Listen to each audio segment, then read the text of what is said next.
دیگر خبروں کی جانب بڑھتے ہوئے آپ کو بتائیں کہ نویں international Pakistan army team spirit مقابلے کھاریا میں اختتام پذیر ہو چکے ہیں۔ اختتامی تقریب کے مہمان خصوصی فیلڈ مارشل سید عاصم منیر تھے، جنہوں نے شرکاء سے ولولہ انگیز خطاب کیا۔ ISPR کے مطابق اس ایونٹ کا مقصد عسکری مہارت میں مؤثر اضافہ کرنا تھا۔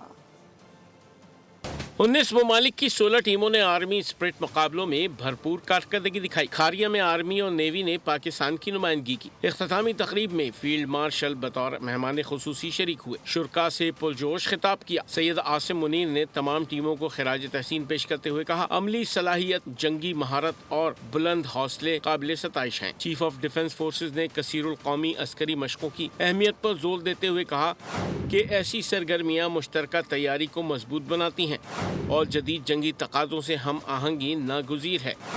انہوں نے کردار، جرات اور قابلیت کو لازوال عسکری اوصاف قرار دیتے ہوئے کہا کہ دہشت گردی کے خلاف جاری جنگ میں یہ اوصاف پاکستانی جوان ثابت کر رہے ہیں۔ ISPR کے مطابق تقریب کے اختتام پر نمایاں کارکردگی دکھانے والوں کو انعامات دیے گئے۔ ISPR کے مطابق ٹیم اسپرٹ مقابلہ 60 گھنٹوں پر مشتمل گشت پر مبنی عسکری مشق ہے، جس کا مقصد پیشہ ورانہ فوجی مہارتوں میں مؤثر اضافہ کرنا ہے۔ مشق میں شریک ٹیموں کے درمیان جدید خیالات اور حربی تجربات کا تبادلہ کیا گیا، جبکہ بہترین عسکری طریقہ کار سے باہمی سیکھنے کے موقع بھی فراہم کیے گئے۔ پاک فوج کے شعبہ تعلقات عامہ کا کہنا ہے کہ یہ مشق 5 فروری 2026 سے باقاعدہ طور پر منعقد کی گئی، جس میں شرکاء کو حقیقت پسندانہ اور چیلنجنگ عملی ماحول فراہم کیا گیا۔ تقریب میں بین الاقوامی مبصرین اور دفاعی اتاشی بھی شریک تھے۔ مہمانوں نے اعلیٰ پیشہ ورانہ معیار اور بہترین انتظامات کو سراہا۔